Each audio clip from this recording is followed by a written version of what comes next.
You've had summers where you waited for a text back, or stalked somebody's stories, or hung out with people that you know you probably shouldn't have hung out with. When you could have had a summer where you focused on yourself, you thought about yourself, and you improved yourself in every aspect of your life, whether that be physically, financially, spiritually, or mentally. We've already wasted too many summers on people that realistically shouldn't have even made it to the summertime. I know that I have, I'm sure that you have as well. But this summer does not have to be like that at all. If you couldn't realistically see this person in your future, then why would it ever make sense to drag this person throughout your summer? And not even keeping that person physically in your life throughout the summer, but I'm even talking about mentally keeping that person in your head, keeping the idea of that person in your head. Why would it ever make sense to drag that throughout the summer? And I know it's a lot easier said than done, but I do believe that there are things that we can do for ourselves that will have us forgetting that these people even existed in the first place. First of all, before we even get into the bulk of everything, listening to and watching that intro, you probably already have somebody in mind. And if that person is in your mind right now, if that person is still in your life, you're still allowing that person to ruin your peace or just ruin your summer and your mood overall. You've got to find it in yourself to cut that off. You've got to find it in yourself to remove that person from your life. And trust me, I completely understand. I completely get it. It's never going to be easy to cut these people out of your life, especially if they've already had such an impact on the person that you are or the person that you used to be. But it gets to a point where we've got to understand that if this person isn't contributing or benefiting or impacting us in a positive way in our lives, the only thing that they can do is either stagnate us or regress us. And there's no point in keeping that type of energy or those types of people around in our lives, especially over the summertime when we're trying to build ourselves up. And it's not supposed to be easy. That's a connection that you have with another person. You're emotionally entangled with that person. But you've got to stop listening to that part of you that misses them, or that part of you that feels like you need them in your life, and start listening to the part of you that's consistently feeling tired of being hurt or being confused, or just that part of you that's sick of wondering what they're thinking about you. But cool, you've cut this person out of your life, and now you have this entire summer, all of this time, to focus on yourself and think about yourself and put yourself first. But you're still going to be thinking about that person. And if you're coming onto this video ready to listen to how to instantly forget about somebody or how to instantly get over somebody, then you're in the wrong place, because that's not how I operate on this channel. I'm all about realistic growth and healing the right way, not overnight, because that's not possible at all. The only thing that you can do to take actionable steps to forget about that person is building yourself up, and that's really all it is. But if you want this summer to be so good that you completely forget about that person by the end of it, then you've got to be intentional. You have got to be intentional with the things that you want to receive out of this summer.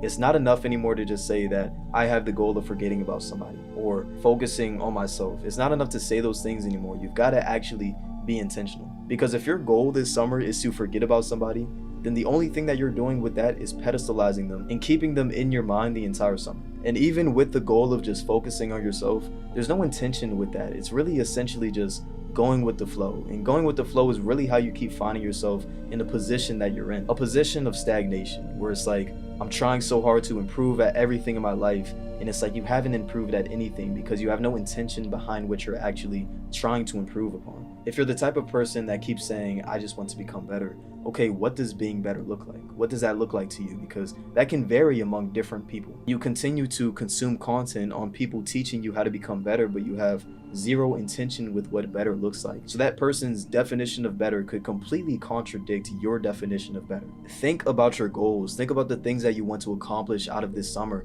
Have the intention, and then write those things down. Write it down in a journal, write it down on a sticky note, write it down on any type of piece of paper, and actually visualize that goal that you have.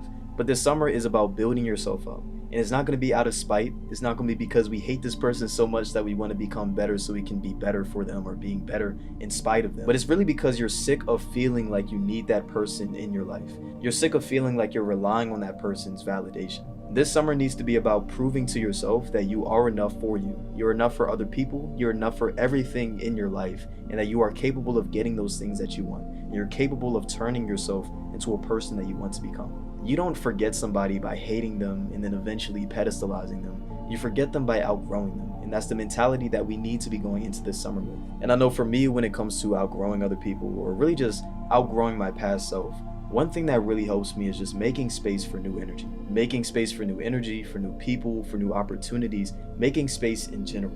When you remove somebody from your life, especially that somebody that contributed so much to your past, there's a void that you now have to fill. Removing somebody from your life that was that important to you is really always going to cause a void inside of you. Despite if you hate that person now or you love that person still, it's always going to feel like a part of you is missing because that person is now missing to you. And this is honestly the reason that we might go back to people or we go back to situations that never really served us, because we're trying to fill that void. We're trying to put ourselves in a position where we can run from that void or act like it never really existed. And this is also why we might get attached to people that we just met. If you get out of a relationship today, the person that you're talking to fill that void tomorrow is almost always going to be somebody that you get attached to. And that other person doesn't even really have to work hard. Like, they didn't even have to work hard to get you attached. All they had to do was be available, probably do the bare minimum, and be that person that can fill the void for you. It is imperative that you avoid that, and instead fill that void this summer with genuine passion and redirect that energy and make space for new energy, new opportunities, new people that you are genuinely attracted to or genuinely attached to, instead of just trying to fill that void. And make space for energy that comes to you, things that are actually going to serve you, things that are actually going to improve your life in any aspect. When you make space for new energy, you become powerful because you're using all of that energy that you could have been using on somebody that probably wasn't going to benefit you, or a situation that was never going to serve you. You're using that energy and redirecting it to something that's actually going to be beneficial and actually going to improve you. And I remember coming out of a relationship, I spent all of my energy making the exact same mistakes that I'm trying to get you not to make. I spent all of my energy attached to other people, trying to fill that void in any way that I knew how. And I didn't have a single positive result. The only result that I got was that I got attached to people that I shouldn't have gotten attached to, and I wasted my time and I wasted my energy when I could have been using that energy to actually build myself up instead. The energy of filling a void with something that you know is never going to serve you ever in a million lifetimes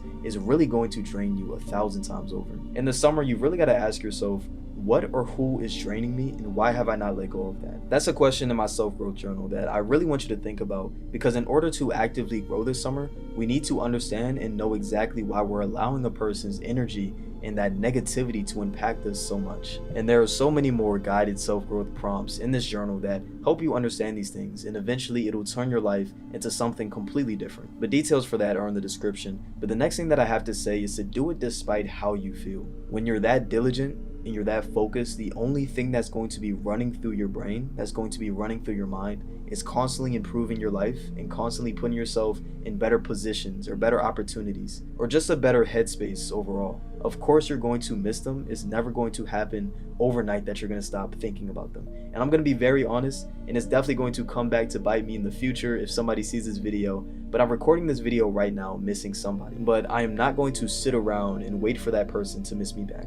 Nobody has the time for that. I know I definitely do not have the time for that. The only thing that I can do right now is make sure that I'm doing what I know is going to benefit and do what I know is going to impact the people in my life in a positive way, despite how I feel right now. Because I promise you, that feeling of missing somebody, that feeling of needing somebody in your life or wanting that connection with another person, that is eventually going to go away with time. But the time that you waste by sulking and continuously waiting for that person to come to you, you're never going to get that time back at all. And going back to that personal story that I mentioned earlier, before I even got broken up with late last year, we took a break for like 2 or so weeks. And I'm not gonna lie, I missed her every single day for those 2 weeks. But I didn't let that affect me from doing what I had to do. I was still in college, I was still a freshman, I still had a lot of responsibilities that I had to take care of. I didn't let that feeling of missing somebody stop me from being productive. Because during that break, I made that video that I have on my channel, my most popular video, with 500,000 views right now. That really changed the entire course of this channel. And if I would have just sat down and sulked in my own misery and just stayed in bed, sad that I got broken up with, or just sad that I missed this person so much, then I would have never changed my life in the way that I did. And over time, I dedicated all of my energy, all of my time, all of my focus into improving myself and improving this channel as well. And I found myself in a position where I haven't thought about her in months. I haven't missed her in months. But none of that would have happened if I sat there and sulked because of the fact that I missed somebody. All of that happened because I did it despite how I felt. I was productive despite how I felt. And I want you to think about somebody that you missed 4 years ago, 3 years ago, even maybe a year ago. Think about that person and then think, Do I still actively think about that person? Is this person still racing my mind? Am I still obsessing over that person? 9 times out of 10, I think the answer to that question is no, because time heals everything. Time is going to fix a lot of things, but the only thing that we can do as people right now is be diligent, be focused, and productive, and make sure we're making our summer and making the rest of our lives as productive as possible. And like I said, if you want an easier way to grow the summer, if you want an easier way to improve, I would recommend my self-growth journal because it's already definitely changing my life in many ways. And the self-growth prompts are genuinely helping me understand myself a lot more recently, so I would definitely recommend that. But just to finish things off, if the summer hurts, let it. If you miss somebody, then miss them. But don't waste your summer hurting or missing that person, because you've got a lot to do, and I promise they won't even exist in your world this time next year. So thank you guys for watching. I'll see you next time. Peace out.